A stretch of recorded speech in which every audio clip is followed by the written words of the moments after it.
Team Fnatic of Overwatch have been slipping into a slump for a while now and need some kind of change to get them out of where they're currently languishing in, as Havikul so aptly put it, the mid-tier of North America. What made that so beautiful, that particular tweet, is because Fnatic as a team really are living off the glory of what they accomplished in mid-2016. And although their performance towards late 2016 was also pretty good, they're a team that didn't play in many tournaments. They generally don't like to engage in online play, or previously didn't when they considered themselves a really top team. And over December of 2016 and now coming into 2017, they really haven't performed at all in terms of how we would expect a top North American team to perform. And this slump has been fairly gradual, but has been accentuated as well by a lot of other North American teams looking better around about now. Like, you've got some real decent talents coming up in North America. The scene as a whole is highly competitive because you've got some of the European teams as well moved over there. And in general, the whole mix of these factors is making it incredibly obvious, I think, in my opinion, that Fnatic need to make a change in order to drag themselves out of the mire that they currently find themselves in. So if we take a look at this current roster for Fnatic, which changed when they removed IDDQD in, I believe, October of 2016, I think, and then they brought in Hafikul. And this change is fairly important just to indicate what this changed for the team, because Fnatic's 2016 roster, where they had Buds and IDDQD as their DPS pair, was an odd DPS pairing. There's no denying it, I don't think, because their hero pools, broadly speaking, had quite a lot of overlap. They were both hit scan specialists, and although IDDQD was the star talent of the team, he really only had, or had really only showed, star carry performance talent on McCree, and used to play a number of other heroes for them. But it was his McCree that was so good, and Buds kind of played little bits trying to supplement him. Came into his own on the Reaper meta. But anyway, that when they brought in Havikul at the end of 2016, the fact that they removed IDDQD was not so that they could have a more balanced DPS pairing. It was for reasons unrelated to his in-game performance. But it gave them an opportunity to try and shore up that potential weakness should a patch come later on where one had to have a decent flex DPS player or projectile DPS player. Now, we know that was the case, and it had happened a couple of patches previously as well. They just got fairly lucky in the Overwatch Open patch and things around there, the tank meta and stuff, that they didn't have to have that pairing. So they look into Europe and they try and find some rising talent. And they find this guy Hafikul, who's got he's got a former history of playing TF2 at a high level, so they know he's got, in some sense, the mentality for it. They have seen his performance in a team called NWA, which was a very promising team in Europe with some good individual players on it. It was Hafikul, Reels, Spree, What7, Evoke, Vainless. These guys are all playing in different teams at the moment. They kind of got spread apart. But Hafikul was the flex DPS player, the Genji player, as well as being able to flex onto Mei and even play the hit scan heroes as well, like McCree and Tracer. And also has off-tank potential as well. Hero pool incredibly deep, basically. So it seemed like a perfect fit because they were going to pick him up, put him on the DPS role. They'd have a system. They're a team that's always been known for having a good system, and they would fit him in and potentially build him up to be this star talent. Now, that didn't happen at all, and it's led to a real problem in Fnatic that's been exacerbated even more so by their lack of utilization of this potential rising star that they brought into their team. And it's a huge point that Monte Cristo, I know, has made previously when they were playing over at Apex, and it's that they don't have any star power on this team. They're a team that's been known for their teamwork, was known for their preparation skills, etc. But they were always lacking the star power other than when IDDQD popped off. And then when it was going towards the late end of 2016, when they were playing a DreamHack Winter in MLG, and they had brought in this potential star talent, the only player on their roster, let's be clear, that hasn't been put in a position on a top team where they can demonstrate that talent and has phenomenal range and depth to their play. I'm talking about Hafikul. Although when he's played these star heroes recently, has not performed well on them. But he's the only player on the team that hasn't been put in the position, and they stuck him immediately onto off-tank. He played D.Va for them the whole time. And that's led to a big problem in Fnatic where they lack the star power. Now, there's a lot of other problems in Fnatic at the moment. You watch them play in Apex, huge amounts of issues, way more, way worse for the team than just the fact that they don't have this star power, just somebody popping off and carrying them through games. They are playing compositions that don't make any sense for them. They seem to have a big problem with calling, both within the current meta or the most recent couple of patches after the tank meta disappeared, and that's also gone through to their coordination, something that they used to be really good at, teamwork, being able to back each other up and run comps that nicely fit together so that each person knew what their role was within the team. They are lacking the coordination in that sense as well. So they're also having problems with individual players underperforming.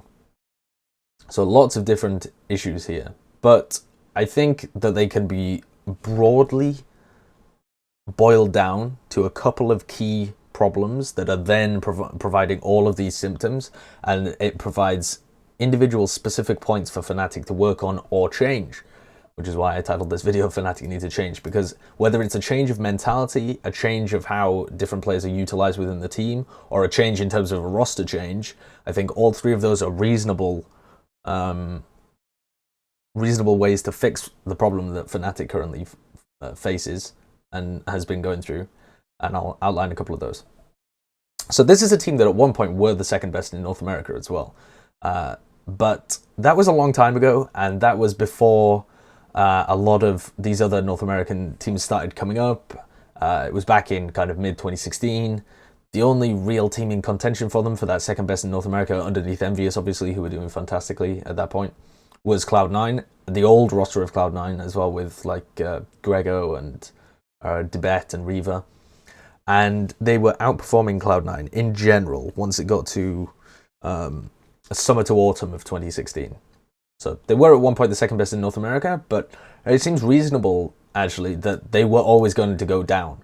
They didn't have the individual talent to be able to keep up with these rising stars that we currently see in Overwatch. Overwatch is so young that unless you've got a stacked roster that already has a lot of individual talent, and the things you're working on are your execution and your teamwork and the calling structure or whatever, unless you already have the base layer of really talented players, you're going to get overtaken by teams who are just going to outskill you, because the players themselves are learning how the heroes work and abusing things and raising the mechanical ceiling of the game because it's so young at the moment, that the old guard, in a sense, find that a lot of the players that very early came into the game are being outclassed. So whereas you have players on Fnatic who were formerly top 3 in their role in North America, they haven't got really any worse, but they've been overtaken massively, some of them. For example, Coolmat was previously, if we think all the way back to beta, looked like a really fantastic talent. And then when he was playing 2016, was also a really good Zarya and had like the ability to flex onto a load of different heroes, fit that flex role really well. At the moment, not really a player to write home about at all, but mostly because so many other people have come up, rather than him going through an individual super slump or anything. And Korea was always going to be incredibly difficult for them, because they're a team that relies on teamwork, coordination, etc., rather than just brute outskilling the Korean teams, which was previously what a lot of the Western teams were finding success doing.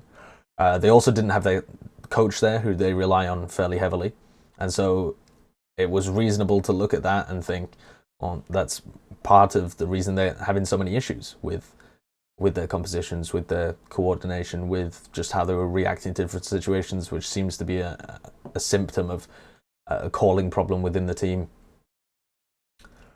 So I think it was inevitable that they were going to go through some kind of slump, but they're certainly looking very bad at the moment. And I think there are definitely ways to improve. So this was also supposed to be a written piece originally.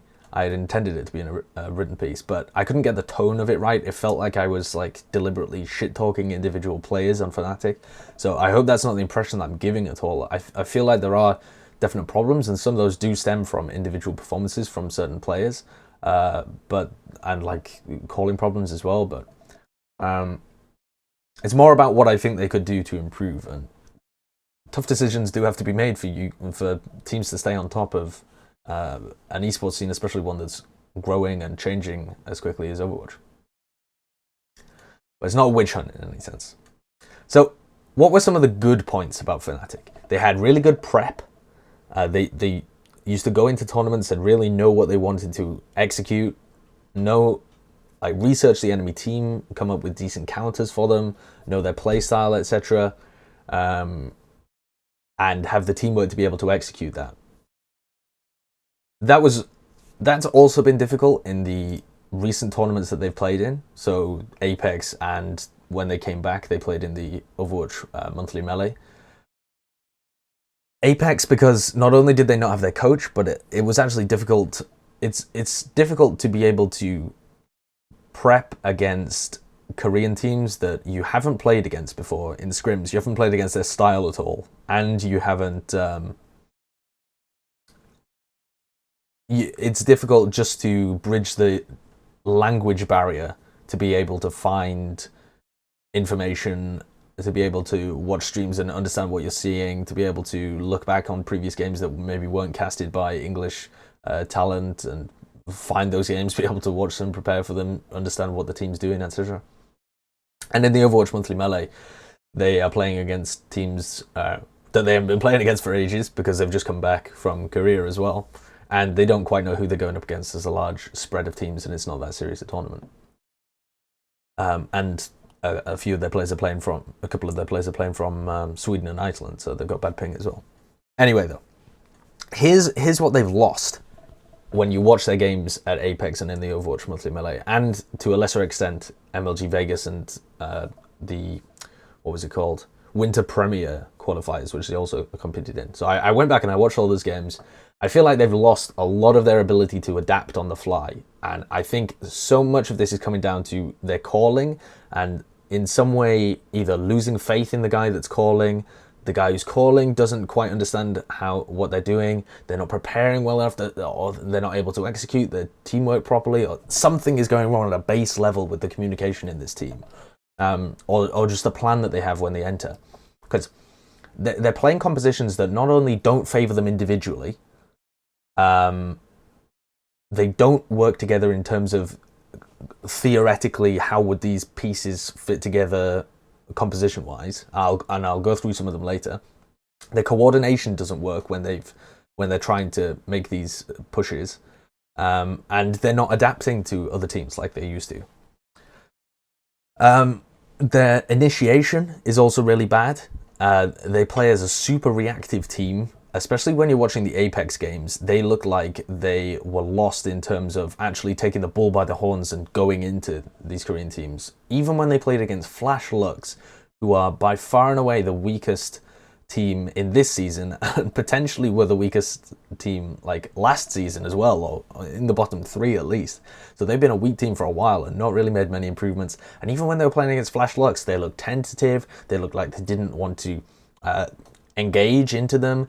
They were using their ults incredibly reactively, as in they were a fight springs to mind on Ilios on the Well stage, where instead of Fnatic are in control of the point, instead of using their ultimates into Flash Lux, who are trying to set up, disrupting their tempo, buying extra time obviously for their ticker to increase, and buying time for the rest of the team's ultimates to increase as well, right? So say Kurmat and Vonathil are trying to build their ultimates, and they're at like 70%, but they're not going to have them in time for this next fight unless they use ultimates into flash lurks and knock them off tempo, and then they'll have them for the next fight as well. Well, instead, they just stand there and wait for a nano Pharah to come into them, and instantly their DPS players get picked, and then they've lost the point. So by not initiating, this team, through their reactive playstyle, is getting slammed in a lot of fights as well, that they have the pieces and the ability to win, they're just not engaging at the right time or taking the right fights. And they're both of their DPS players actually play in a very reactive manner as well. It doesn't matter who they've got in their DPS, right? They've got Coolmat, who can flex onto the DPS and has been playing a lot of Roadhog recently, which I really don't like as well, but I'll get to that later.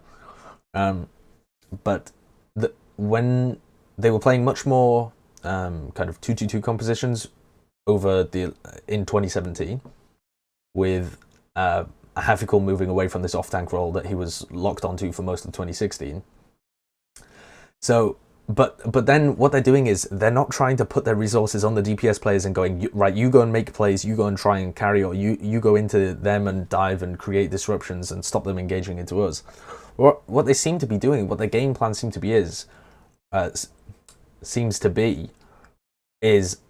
their DPS players are going to go and try and engage the enemy DPS players. This happened all the time in Apex. They would try and take either 1v1s or try and distract them while they were going in for the dive. And not only are you giving up position by waiting for the enemy team's DPS to come forward and then trying to fight them, you're also making yourself have no more impact than countering the enemy DPS whilst they're also buying position, buying time, putting damage onto the rest of your team as well. You've done nothing by just reactively countering their DPS players with both of your DPS players. So, and that seems to be something that Fnatic have done repeatedly when they were over at Apex, even when they're using more divey compositions like the Genji Tracer, or the Pharah Tracer, which Hafikul also plays. And they don't dictate the pace or the tempo. This again is part of them playing reactively. But the worst thing, by far the worst thing, in my opinion, about watching Fnatic's performance over Apex and in the Overwatch monthly melee is that they are playing comfort heroes and bad compositions that don't make sense theoretically and don't make sense into the teams they're playing against and don't make sense based on their strengths. It's awful to watch. It really is. They're playing compositions like... Well, for starters, one of the biggest things is how the team just seems to kind of throw Roadhog at each other. So originally Buds used to play the Roadhog for this team. Back when they were running their triple tank with Hafikul on D.Va, Buds on the Roadhog, and then Coolmat on the Soldier 76. And that was effective for them. And they had the team play to be able to make it work, and Hafikul was an excellent D.Va, so he was able to put himself in a really aggressive position with that and play it very aggressively, which is, as a side point, not how D.Vas currently are being played. There's been a big difference due to the recent patches in how D.Vas actually played, so his and Mickey's style of D.Va is no longer the most effective way of playing D.Va within these compositions. And within 2017, they've moved away from that, and instead of putting Coolmat on a flex roll back to Zarya or something like that, where he can not only provide a lot of damage when he gets in a position to do so, and not only provide a lot of utility with his ultimate, which is fantastic, the Graviton Surge, but he can provide resources for the rest of his team, for Buds and Hafikul, who are a bit of a lackluster DPS duo themselves. They need that help. But instead, he's been playing almost exclusively Roadhog in these compositions as the off-tank player, and has not been performing well with it. Roadhog is such a, at its base level, inconsistent hero that he's big, fat, podgy, and you have to be hitting the hooks, otherwise the hero is... You either have to be hitting hooks or some ridiculous right clicks. Otherwise, your hero is just a walking... not just ult bank and like potential pick if they get a biotic grenade onto you, but you're also just not being as useful as if you're playing a different off-tank or a different hero in that situation. So they've been playing things like Reinhardt on Stoop, Coolmat on Roadhog, where he plays it also individualistically, where he's like off trying to get hooks to open up the game and doesn't appear to like... I'm not going to say that he doesn't have the talent to be able to make it work, but he's certainly not finding the picks in the games, right? So whether or not you have the talent, if you're not actually finding the picks in the games, then it's useless, because you're not having the effect that you could do on a different hero, and you're not having the effect that you should do in order to prioritize the Roadhog. And then they're playing the Reinhardt Roadhog with McCree and Genji. So like, Buds will either be on something like the Soldier 76 or the McCree, or a Tracer. And Hafikul recently has been going over to the Genji, was playing Pharah, was playing a bit of off-tank for them, but within 2017 he's starting to go more towards that DPS role. But they're not giving resources to him as well. They're not... It's not that they've taken him off the off-tank role and are now trying to prioritize him and really have him as the focal point of the team. They still have Buds as the focal point of their team, whether he's on the Soldier 76 or the McCree or something. And instead, Hafikul is playing heroes where he's playing carry heroes, but not playing them in a... He's playing them aggressively as well, but he's not being given the backup by the rest of his team. And it highlights every point of rust or inability or like potential to be a good player, but he's not there yet. And so instead, Hafikul's just getting blasted. His Genji in the Overwatch monthly melee was bad, straight up bad. His Tracer was pretty good, and his Pharah, when he pulled that out, was pretty good, and his Pharah is normally good. But his Genji was bad, and that wasn't just because he is bad at Genji. For starters, it's a difficult hero to be able to instantly jump back into when you've been playing lots of different heroes. He has a very large hero pool, right? And Genji is the kind of hero where you really have to... It has to be like one of your top 3 heroes if you've got a deep hero pool, I think. That seems to be the trend. The players who have a really deep hero pool but are also sick Genjis, players like Tvik, Nevix, like... to a lesser extent, I guess Rascal and Libero, these kind of players. Genji is a fairly frequent pick for them. Hasn't been at all for Hafikul. And he's also not being utilized properly within the team. Like, he's playing it alongside a Roadhog rather than alongside a Zarya or something like that. Or alongside a D.Va or alongside a Winston. And Buds is playing these kind of carry DPS roles, which fits his hero pool, but he doesn't have the carry potential. And I don't know why Fnatic are still trying to put Buds in this role of carry, because the only hero that he has had potential carry performances on within the last, honestly, since the start of November when they had this roster, so after the Reaper meta, has been like flashes on Widowmaker, and once a series he will like hit some good shots on McCree. But he is not a player. He's a player that you have to have either a really strong star player next to him that you put a lot of resources on. So somebody like Hafikul, you have to really build him up and try and make him the focal point of the team rather than Buds. Or you have to allow Buds to share the off-tank role a little bit and move back to Roadhog or something where he was having a reasonable performance on Roadhog and allowed Coolmat to play Soldier 76. Coolmat Soldier 76 is nothing to really light up the... it doesn't light things up. I don't know where I'm going with this lighting up. I don't think I've ever heard that phrase be used. Coolmat Soldier 76 is not incredible. We're not talking like Harry Hook or Defran or something. It's good, and it worked well within their triple tank setup because he had decent survivability and good positioning, and the team knew how to play around it. But it's certainly better than Buds. Whoever you watch him play Soldier 76 has incredibly passive positioning, positions himself so far away from the rest of his team that it's actually impossible for them to help him. He's just spamming shields for the largest amount of time. His Soldier 76 is really not a hero that Buds should be playing, I don't think. Whenever I've watched him, I've been very underwhelmed. His McCree is actually reasonable, I think probably mostly because it forces him to play within flashbang range rather than just sitting up on some high ground, not turning eyes of anybody on the rest of the team, and not being in a position to like waste his ultimate or something.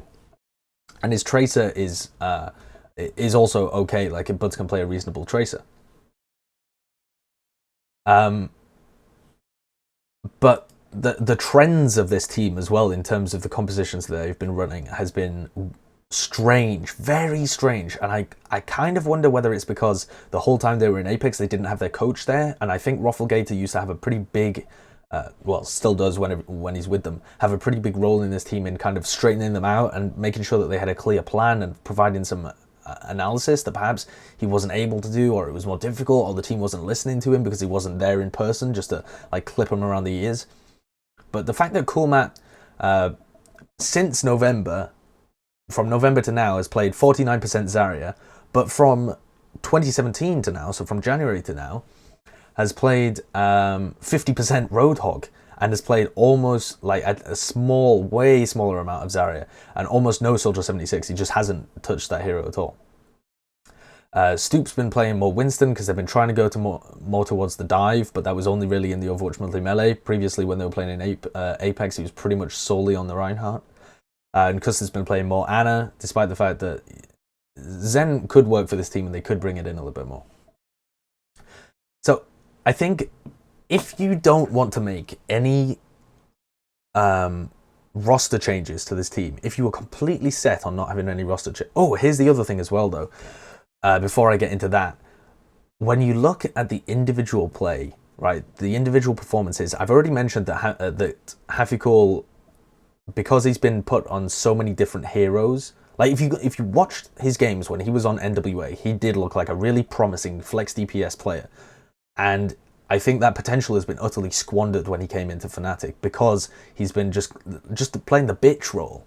He has just been on whatever hero the rest of the team didn't have competency on, and Hafikul happened to, like D.Va when he first came into the team, and then he proved himself to be like a top 2 D.Va in North America, like right next to or underneath Mickey, playing that aggressive D.Va style at least.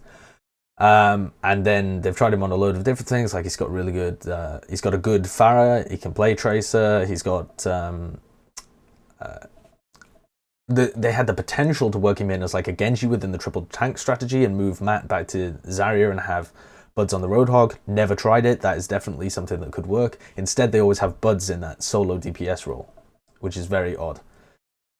Where was I going? The individual performance from Coolmat, now that he's moved away from his strongest heroes like Zarya, like the Soldier 76, like the D.Va that he wasn't that bad at, playing a role-playing D.Va, that was pretty strong whenever they brought that out. Instead, he's moved over to the Roadhog, doesn't seem to be finding good plays with that whatsoever. I'd really like him to be moving back because his individual performance, specifically on the heroes he's been playing recently, 50% Roadhog, has been poor. And Buds has been a non-factor for this team for months. Like, months. The guy plays like a Lite Jun kind of role within this team, I feel. Or like some people are characterizing Esker at the moment, though I think that's a bit harsh of Esker. Where the times when Buds actually does hit off a few shots, you register in your mind, because most of the time he has almost no impact. And this is because not only does he post up incredibly far away and play a really passive and safe positioning with any DPS hero he plays. Even with Tracer, he plays like almost next to the shield, just doing shield spam a lot of the time. When he plays potential carry heroes like McCree or whatever, McCree, Soldier 76, Tracer, what else does he play? He's moved away from the Roadhog. He has a small hero pool, and those heroes are the carry heroes, so even if you play them at a reasonable level, you're denying those carry heroes from the rest of your team, and not putting in carry performances on them. And the individual play as well from Vonethil has been really bad recently. If you look at the games in 2017, Vonethil's individual performance in terms of being picked almost first in every single fight has been a huge slump for that guy. He used to be somebody at the mid to end of 2016 that I thought was, not only had it been reported that he had almost complete control over the team in terms of calling, as in he was a really good caller that was able to make sure that everybody was playing within the system, etc. He was also putting in really good performances on Lucio towards like middle to late 2016. But he's fallen off a cliff in 2017.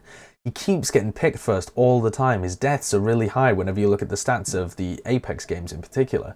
His and I don't know how much you can actually blame him for the lack of coordination or calling within the team, because I think they switched that up actually. Even at MLG, they had decided to have it more spread across the board. But there is a problem there as well that was previously Vonathal's responsibility, now isn't, but it seems like nobody else has stepped up to the table as well. So there's another player that they're having issues holding on to. But I don't think the calling aspect definitely is a problem for Fnatic. Like, they're playing bad compositions, they don't look like they have a plan when they go in, they're not initiating, they don't look like they have a solid team structure or an idea of what they want in each fight, which they previously did. But I don't think you can put the weight of that onto Vonathil, because they as a team had decided to move off elsewhere, it seems. Although it's possible that Vonathil didn't feel comfortable calling with or against the dive comp or something like that. And in my opinion, the individual lack of performance from Vonathil, which has been quite bad, is less impactful for the team than their problems with their DPS duo. That, for me, is the meat of the issue. That their compositions are horrible, and their play is horrible, and their DPS duo is really falling under the table because they're not being utilized properly, and they aren't as good as the people that they're playing against. And the only player within those three of Buds, Havkul, and Matt who hasn't had an opportunity to play the carry heroes and try and really shine within the team is Havkul. So you have to put him in a position, I think, where he's going to be the carry for your team. And if it doesn't work, then you need to... that's the point at which you need to start thinking about a roster change. You could make a roster change earlier, definitely, and try and upgrade Buds, I think. It doesn't make sense to try and upgrade Havkul without putting him in that position where you're trying to develop him as a potential top-tier player. I was talking about the passive play from Buds. Here's a statistic from the group stages of Apex. Fnatic played 23 rounds. That's both like attack and defense, or obviously King of the Hill. You're doing both. And this is a statistic about First Blood. Which players drew First Blood and which players gave up First Blood in those rounds. So at the beginning of rounds. And Fnatic played 23. For comparison, other Western teams like Taimu carried 8 for 1. Who are some other carries? Zebasai playing 6 to 1. But he was playing more of those heroes where you can get early picks. Gods was playing a lot of Roadhog, went 10 for 1.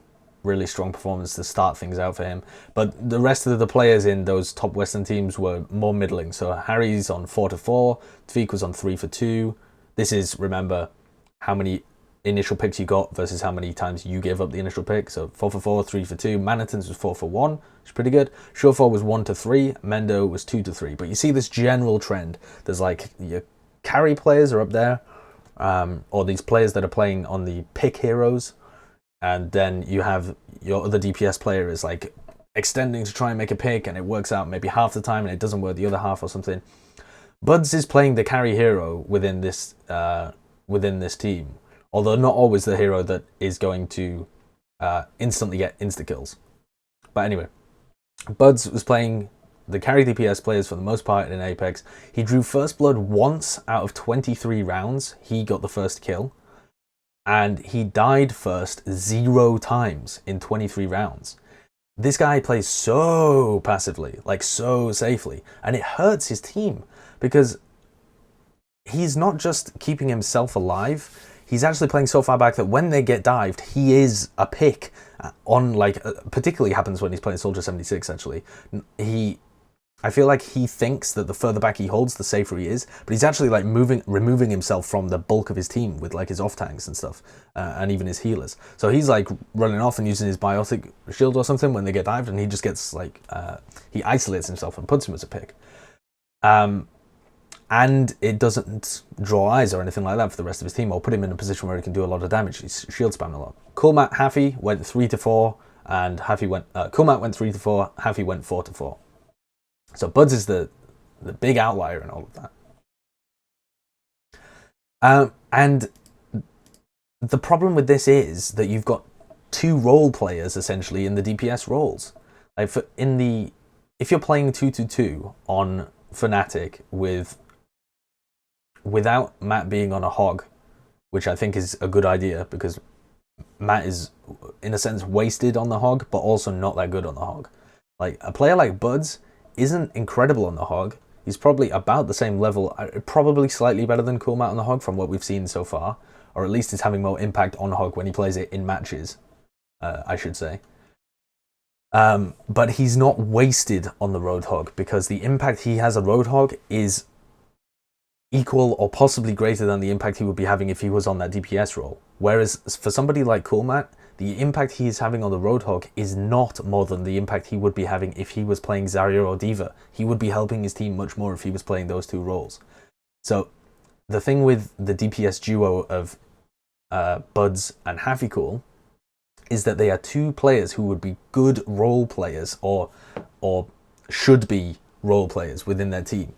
Haficool has a really deep hero pool, can flex onto a lot of the off tanks, can open up a lot of strategies for a team that otherwise had its shit together, but it is probably not going to be your star flex DPS player that you want to invest all of the stuff in, like, say, Shadowburn comes to mind, obviously.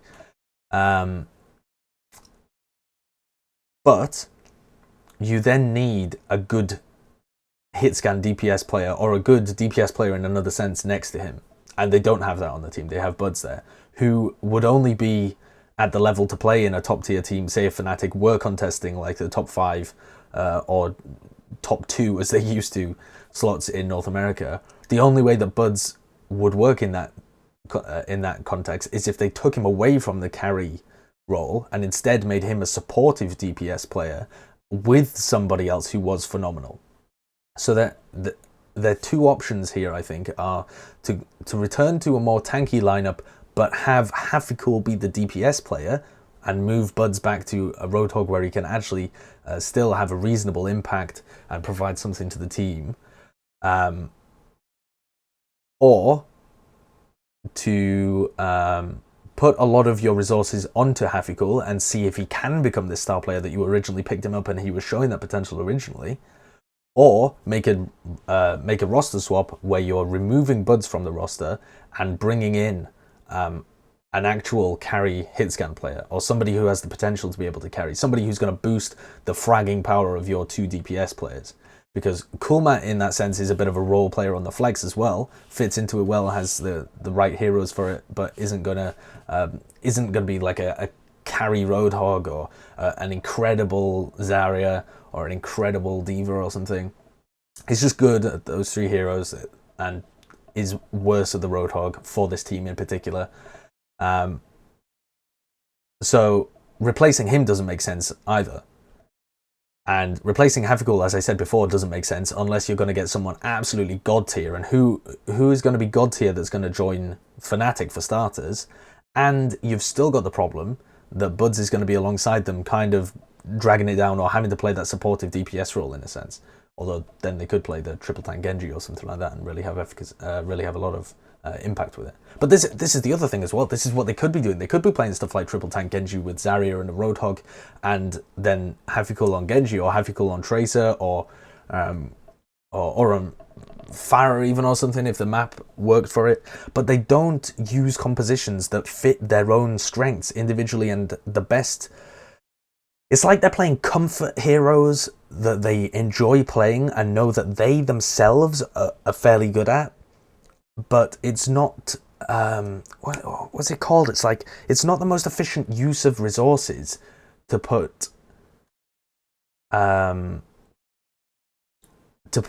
on the Roadhog and Buds on a carry DPS player, even if they are one of their better individual heroes. It's not maximizing the team's strengths. It's not maximizing the individual strengths either.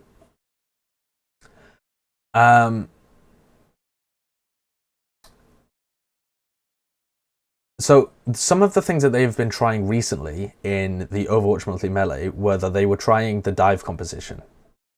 And they hadn't been trying that at all beforehand. I think that was part of the reason they looked so phenomenally uncoordinated and individually worse when they were playing in the Overwatch Monthly Melee, which they went out in the first round of the lower bracket. But it wasn't that bad. I mean, the problem as well with them is that I'm just going to Google the Overwatch Monthly Melee. The problem with their run at Apex as well is that they probably looked worse than they actually were, because they were playing against Kongbu Panthera, who are a really good top 5 team in the world, and then they played against Runaway after they'd made the roster changes that made them like a top 3 team in the world. So although it didn't look like it from the outset, they actually had a ridiculously difficult group. And then when they went into the Alienware Monthly Melee, which I've just got up now, they had... where are they? Here they are. They had a game against Rogue and FaZe and lost the game against FaZe as well, so that's not too great for them, but it was a fairly close game. And then when they got seeded against LG Evil immediately, who had been upset and gone 0 for 3 in their group somehow, because they were playing against Immortals and Selfless, and then they got upset by Runaway. So they instantly got knocked out, but they were up against LG Evil as well, who are a really good team. So again, they go out like almost instantly, but it looks worse than it is. But anyway, just by watching them play, you could tell that they were off their game. And then they got upset in the pick qualifiers by You Guys Get Paid, because they're trying to change the style of their team and move towards this dive composition. Now, they definitely could play dive well, right? They have the pieces to play dive well. Havikul, if he gets back into the swing of playing Genji, can be a reasonable to good Genji. Buds is a reasonable, occasionally good Tracer. Stoop certainly can play Winston, although most of the time he plays Reinhardt and occasionally looks shaky on either of them. Matt can definitely play the Zarya and try and be Zarya, or the D.Va in fact, and try and be kind of the glue that holds those pieces together. Because whether he plays the D.Va or whether he plays the Zarya, he's going to provide utility and help to his team that he just isn't providing when he's on the Roadhog, which I reiterate he's been playing a lot of. And again, Vonethil's individual play really hurt them in the Overwatch Monthly Melee, because they're playing a lot against dive compositions and he's getting picked first constantly. And in general, their calling against and with their dive is not particularly working. But they could make it work with more practice. They could make dive composition work for them. They're a team more naturally suited to tanks, and I think it would probably favour them if they went the triple tank, putting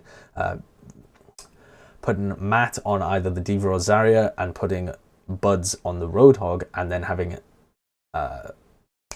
Hafikul as their main DPS player. I think that is by far what they should start out doing, and then build a bit of dive into their play. But for some reason they are insisting on putting Buds in that solo DPS role, which I think is bad.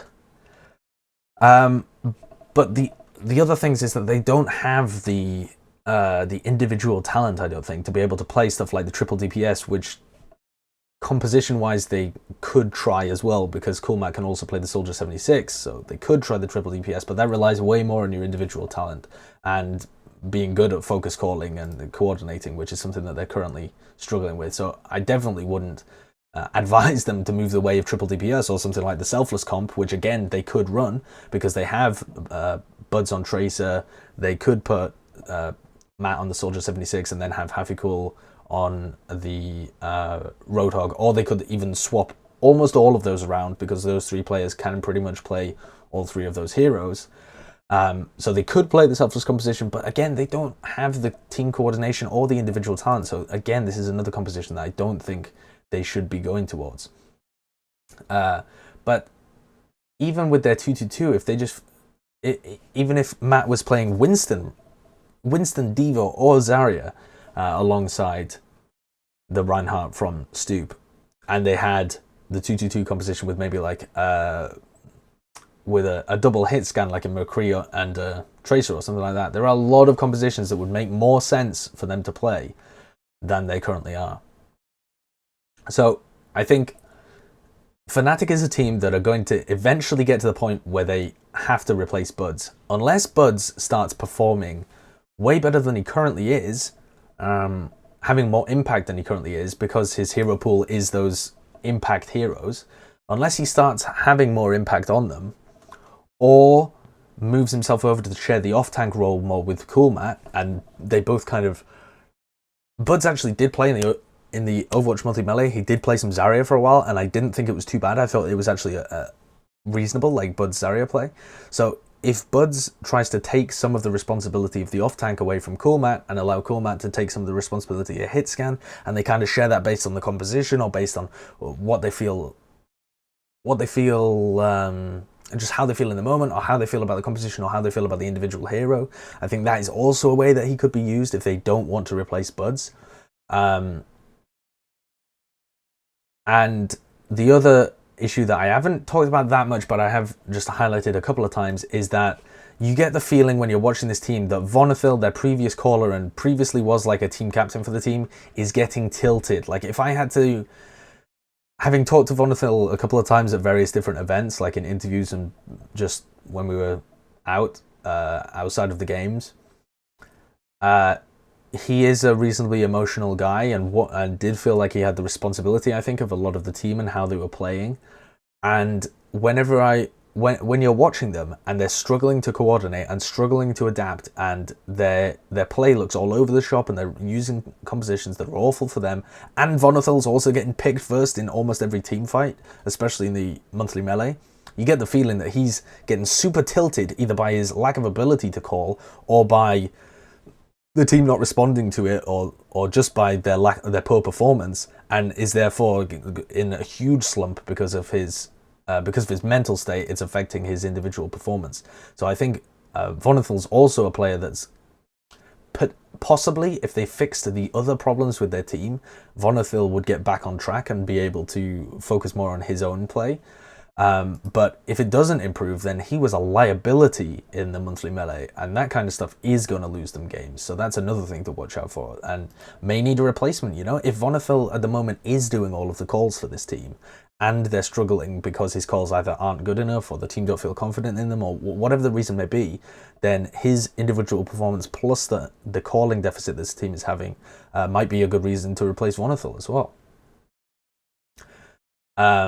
And I think he could then go to a different team and have a lot of success, because just because you're not the right caller for one team doesn't mean you are a bad caller. As for if you did make these roster replacements, especially the one with Buds, the question is, like, who could you bring in? Is there somebody that you could bring in? The answer is yes. Pretty much. I don't want to say anybody in the sense that Buds is so bad that anyone could replace him, but the answer really is there are a lot of players that could potentially fill this role. Hitscan DPS players have got to be one of the most popular and available roles, just from like people enjoy playing them and therefore grind them and therefore get good at them. And Overwatch is at a point where it's not like CSGO or something where you know all of the potential top talents and it has to be somebody from a different team or whatever. A lot of the people who are currently playing and are really good are players that we hadn't heard of what was like 3 months ago or something. You had never heard of them. These guys in Hammers, nobody was really paying attention to them at the end of sorry, not Hammers, I meant LG Evil. Nobody was paying attention to those guys at the end of 2016. Nobody had heard of Defran or any of the guys on, well, I mean, they'd heard about them, but they weren't at the top level. You know what I mean? These are the guys that Fnatic could pick up on and invest in and be able to see a lot of success with down the road. They have blended a lot of cultures into their team and nationalities. You know, they have US guys, they have... do they have any Canadians? I don't think they do, actually. But they have Vonethil's from Sweden, Hafikel's from Iceland, Kusta's originally from Australia as well. So, and they're super easy to get on with. They have a very good, friendly team atmosphere, it seems, especially basing this from when I've seen them and interacted with them at previous LAN events. So I think they could mold some kind of wild stallion individual talent into their team fairly easily, and that would work for them. And it would almost be like a plug and play direct upgrade for the team that they would then have to work around, because there are, obviously, as I've said, other issues, not just with individual performance. There are huge issues, not just with individual performance in this team. And I originally had a note here at the end that said, what about the Australian scene? Like, because they're from Australia, originally moved over to play Overwatch. There definitely is talent in the Australian scene. They could bring in somebody like Yuki, or potentially could have brought somebody in like I Eat You Up or Atar from Blank. But the note that I have at the end of this document is perhaps a little out of date because they've missed the boat. That Australian team is off competing in the Overwatch Pacific Championship now for more money than Fnatic is, definitely. So possibly better than Fnatic is as well. Don't know. Yeah, maybe Fnatic is not just a mid-tier NA team, but maybe they're mid-tier Australia as well.